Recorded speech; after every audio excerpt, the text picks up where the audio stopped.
During the Second World War, many different war crimes were committed by different armies.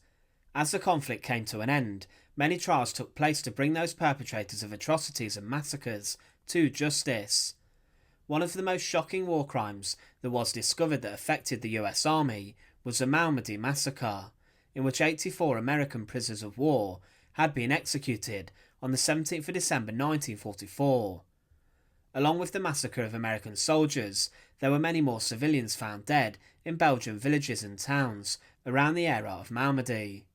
These were committed by the Waffen-SS, and a trial was brought after the Second World War to bring those responsible to justice. So join us today as we look at the brutal executions of the Malmedy Massacre, and remember to support our channel, please make sure to subscribe. Towards the end of the Second World War, there were many war crimes uncovered that had been committed by the Germans. As the Allies gained more territory, they came across a number of concentration camps. But there were many other examples of mass murder committed by the German army and also the Waffen-SS. The Allies knew of many of these, and they added an element of fear to the SS soldiers, that if any were caught, they were dealt with brutally. However, Hitler himself ordered that the Western Front should be fought in the same savage way as the Eastern Front was, with many ruthless acts of aggression. One of the last rolls of the dice Hitler had was to order the Ardennes counteroffensive, known as the Battle of the Bulge. The 6th SS Panzer Army, led by SS General Sepp Dietrich, was ordered to try and penetrate the Allied front, in the hope of then crossing the River Meuse, and then capturing eventually Antwerp. One element of the 6th SS Panzer Army was the Kampfgruppe Peiper, which was the armoured spearhead of the left wing of the force.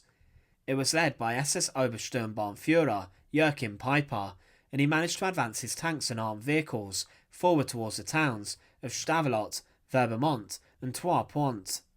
He did this to try and take the bridges over the river near to the city of Huy. These convoys of Peiper's forces used secondary roads, and they consisted of colossal Tiger II tanks, nicknamed King Tigers. They were huge in their weight and size, and were notoriously bad for breaking down and reliability. The Waffen-SS and Kampfgruppe Peiper advanced during the Ardennes counteroffensive, and were tasked with capturing towns and villages west of the international highway. However, destroyed bridges and terrain made Peiper's army's advances slower. The weight of the Tiger IIs and other tanks and military vehicles ruled out the use of railroad overpass bridges, which was selected, and the German engineers were too slow to repair damaged roadways. However, the Americans then launched their counter-offensive, and on the northern front they encountered lots of resistance. They managed to delay many Waffen-SS troops, and Kampfgruppe Peiper's convoy of tanks and armoured vehicles was stopped from reaching the river and Antwerp, which allowed the US time to reinforce against Waffen-SS attacks. There was heavy fighting in the area, and the German 9th Paratroop Regiment managed to capture the American reconnaissance platoon that was delaying the advances. Following this, the paratroopers then stopped their advances and attacked cautiously, believing that there were more infantry soldiers and American tanks hiding in the woods waiting for them.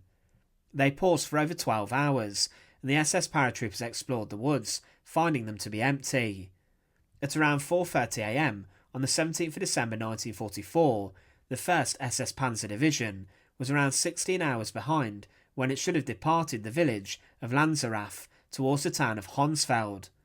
Following capturing Honsfeld, Peiper's troops then detoured to take a small fuel depot in Bullingen. It was here where the Waffen-SS encountered a number of US prisoners of war.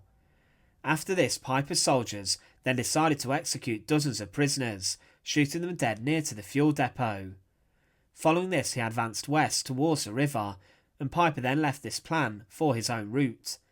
He decided to advance towards the Baugnez Crossroads. Peiper's movement was part of the general German advance during the Battle of the Bulge, but at the same time, a US convoy of around 30 vehicles and 140 men of Battery B of the 285th Field Artillery Observation Battalion were heading south from the Ardennes Forest towards Ligneuville. They were planning to join up with the US 7th Armoured Division, however they were spotted by the Germans. To the Americans, the specific crossroads was known as 5 Points.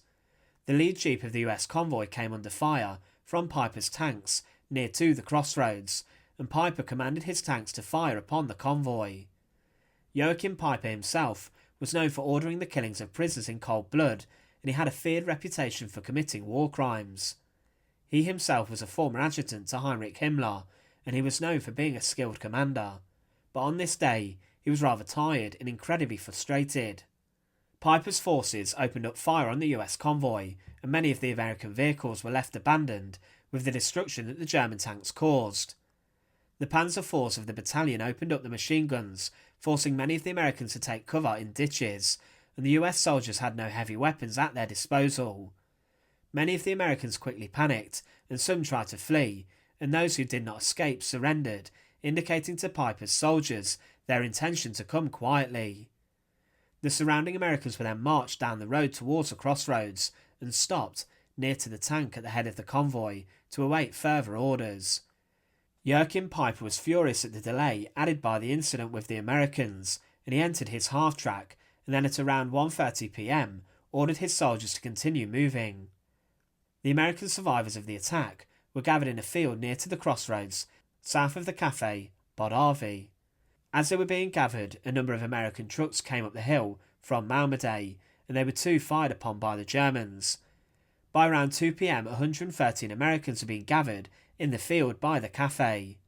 They included 90 members of the 285th Field Artillery Observation Battalion, 10 men from field ambulances, a military policeman, and 11 men who had been captured by Peiper's forces before, and more soldiers from different regiments. At around 2:15 p.m, soldiers of the Kampfgruppe Peiper opened fire on the American prisoners of war in the field. They opened up their machine guns, mowing down and murdering dozens of Americans in cold blood. They were technically prisoners of war after willfully surrendering to the enemy, but for some reason Peiper ordered the execution of the prisoners. Panicked by the machine gun fire, a number of Americans ran from the field. However, where the men were grouped up mostly, the Waffen-SS managed to kill most of them. Some of the American soldiers hit the floor, pretending to be dead. The Germans who had fired on the Americans then walked around the corpses of the dead, searching for those who were only wounded. They then, armed with pistols, shot those who were wounded in the head with a coup de grace gunshot.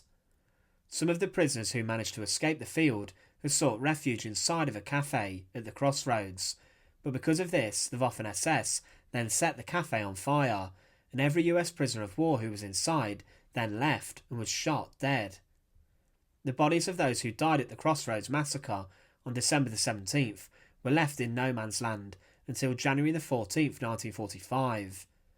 There was clear evidence that an atrocity had taken place, as witnesses confirmed to the US Army that the Germans had committed a massacre of American soldiers, but they made no attempt to recover the bodies before the area was retaken. The snow-covered bodies of 71 victims of the massacre were then recovered first, and autopsies of the corpses confirmed they'd been shot dead. The vast majority of victims still had valuables, money, and other items on their possession, leading to the idea that the Germans quickly dispatched them to then continue their advances.